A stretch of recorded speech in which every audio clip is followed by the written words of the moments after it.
Welcome, welcome, welcome. We're back to another edition of Shooting in Kicks, and today I'm bringing you my performance assessment of the Nike Flyknit Hyperdunk 2016. Okay, like when you put the shoe on, the inner is great. Like as soon as you put your foot in, you feel totally locked in. It's like having a really stretchy and comfortable sock on your foot, and with that, there's nothing in the shoe at all that would cause any sort of discomfort. But I did get some questions. Actually, one of the biggest complaints is that the shoe can be tough to put on. So stand by and I'm going to show you real quick how the easy way, at least for me, how to put the shoe on. One of the issues people said they had with this particular shoe was actually getting it on. and so much so, I was asked by quite a few people to kind of show like how I do it, or a tutorial. And I know initially the first time I did kind of have an issue. Well, let me not say an issue. I just had the fact that it was a little more difficult. It took a little more work than normal, like just basically slipping a shoe on. This is not the shoe for that. But really, all you really have to do is quite easy if you just kind of stretch both sides there. So, okay, so once you just put your foot in like that, what works best for me is when you just like I said, just pull the sleeve back, or just pull it back. I'm sorry, just pull it back like that and just slide your shoe in, and that's it. Now I'll show you again on this one. Again, I'll try to lay it down so you can see it. So once you put your foot in like that, just pull on the sleeve to give you some more room, and then just like you're little, just wiggle your foot in back and forth, and there you have it. That's how you put them on. No muss, no fuss. There you go. So there's how you put the shoe on. Now finishing off on the fit, like I was saying, it is very good. The only real issue I had from that standpoint, from the upper anyway, was like I said, it's a Flyknit upper. It is very elastic, stretchy, but I noticed sometimes you're making, say, like a hard move, a cut or something like that, and when you might go to plant, what I noticed a couple times is like my shoe, I felt like my foot was extending out over,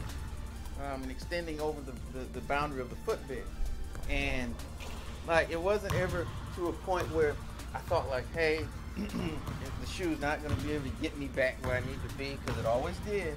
Or even like on a stability tip, like, this could lend to the shoe wanting to tip over anything, which wasn't the case. I just wasn't really used to that, and I found it a little bit disconcerting. But outside of that, there weren't any issues with the upper. The only other thing, besides the putting the shoe on and everything, is the fact that across the top of the upper there, since it's kind of thin, when you lace the shoe, there is no padding. So if you lace your shoes up really tight, you have to be careful that it doesn't form a pressure point, A, across the top of your foot, or B, it could even make your foot kind of feel like you're falling asleep. So that happened to me when I laced them up really tight. So you definitely want to be mindful of that. If you lace your shoe, if you wear thick socks, that may somewhat help to alleviate that a bit, but there's not enough padding across the top of the foot, so you definitely want to be mindful of that. Now the cushioning was my favorite, probably one of my favorite parts of this shoe, and what it is basically a Flyknit midsole. You've got a full-length zoom. Unlike the regular Hyperdunk, that just has a heel bag and a forefoot bag, this is full-length all the way, and it feels good from the moment you put the shoe on. Man, the shoe, it just feels good. It's nothing like full-length zoom in my estimation. Anyway, the shoe felt good. Just anything I wanted to do, it just did a great job providing that good responsive cushioning that I love from Zoom Air, that we've come to expect, and it just never let me down. This was one of the aspects that made this shoe such a joy to wear. Just how good it felt underfoot, and even more so once the midsole started to compress, and that made it better, because then once that started happening, I felt like I could really, it sunk down. I felt like I could really get into the cushioning and make it felt even more better.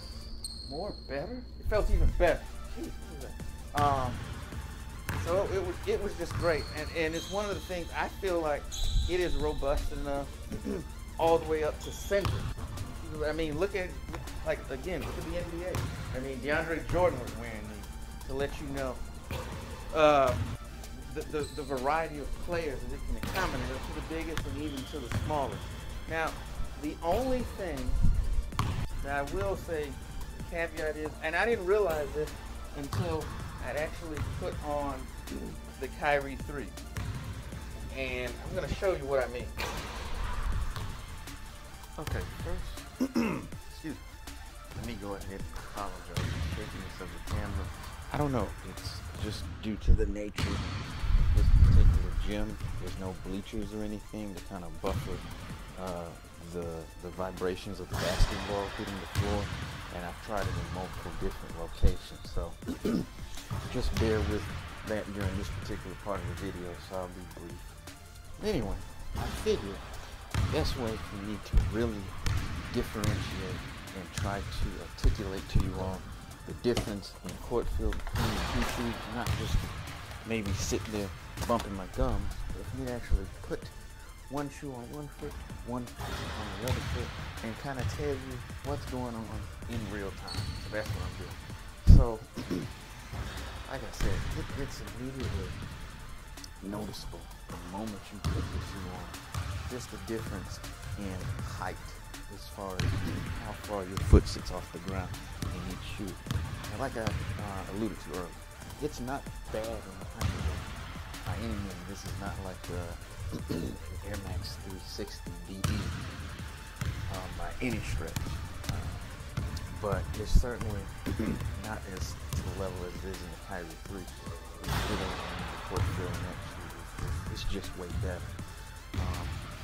Not in this case saying one's better, it's different. And if you like a shoe where you feel more connected to the court, then hey, you know what direction to go with. But the difference in court feel notwithstanding, it's not to the point where it's unstable, but it is going to be higher off the ground, you could say, the shoe on my left foot. Not really wanting to get into other differences between the shoes because I'm not comparing any other aspect of the shoe, but I did just want to point out the difference in court feeling, just in case you may have had different expectations. I can go ahead and kind of let you know exactly what you're going to be feeling when you're on the court. But in my opinion, the cushioning and traction takes center stage in prevalence, much more so than court feel in the way it's concerned in terms of performance needs of this particular shoe. So, with that being said, let's head back to performance review already in progress. Okay, what we have here is a picture of the outsole of the shoe. Now, as you can see, there is a great deal of debris attached to the outsole. Now, I took this picture after my very first wearing of the shoe.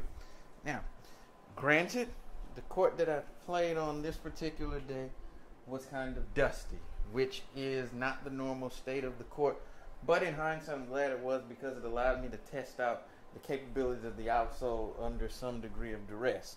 So when it starts off, like you can see it's a clear outsole, so it starts off really sticky. As such, debris does stick to it. Now, what I noticed on that first wearing was how much I had to wipe the shoe to constantly clean the outsole, because there was a degradation in the quality of the traction that was able to be provided because of all the dust that was constantly sticking to it. Now, over subsequent wearings, as the rubber wore down, it got better. That was not as much of a problem, and I feel like the traction got noticeably better. So, again, once the Hyperdunk, it actually has attributes that are consistent with the shoe that would be able to provide good traction. The rubber is flexible, which allows it to grip the floor very well. and this became more noticeable once the debris sticking issue kind of dissipated as I wore the shoe down. So in the window up here, that should be in your right hand corner, I'm just going to talk about a few things that kind of highlight the point that I'm getting at here. So as I said earlier, the shoe was started off very sticky. So on a move like that jab step that I just made, there would be some slippage there, and actually that would even extend to the upper, where my foot, I didn't feel like it was as planted in the shoe as I would have liked. I got some movement as a result of that slippage. Now, again, as that rubber wore down, when I make a move, say like that jab step that I just did, it stuck to the floor, and really provided good traction and allowed me to make the type of moves that you want to make there. Now, granted, some of them are not necessarily at game speed, but I did this just to kind of highlight and give you an idea of the point that I was trying to make here. Because in a shoe such as this, I feel like even though a wide variety of positions can wear it, a shoe like this, I feel like is more guard focused, as the Hyperdunk line tends to be. It has to be able to provide awesome traction, because if you're on the move, you're making cuts, you're playing defense, you're moving laterally, things of that nature. It's got to be able to do that, and don't worry about that air ball. And over time, it proved to be a shoe that could do that. So traction got better with wear. Now, let me say this: I play with these strictly indoors. You know, sometimes with translucent outsoles, they do tend to lend better to outdoor use. But me personally, I would keep these indoors. I just feel like the shoe itself will hold up better to indoor ball as opposed to outside. But the traction on the Hyperdunk 2016 was good. It was. Now, kind of in closing, really, this was a shoe I wanted to play in. The aesthetics got me into it initially, but once I actually started playing in the shoe, it was a shoe that I really enjoyed playing in. It provides great traction, great fit, the cushioning is outstanding, and it's just enjoyable to play in. So I would definitely recommend it. Holds up to wear very well. So if you can catch these for a good deal, we absolutely recommend these. It'll definitely get you through a season of wear. But this has been our Flyknit Hyperdunk 2016 performance review. I want to thank you for sticking with this video and checking it out to the end. We'll be back with more basketball shoe reviews soon. Thanks for watching. Peace.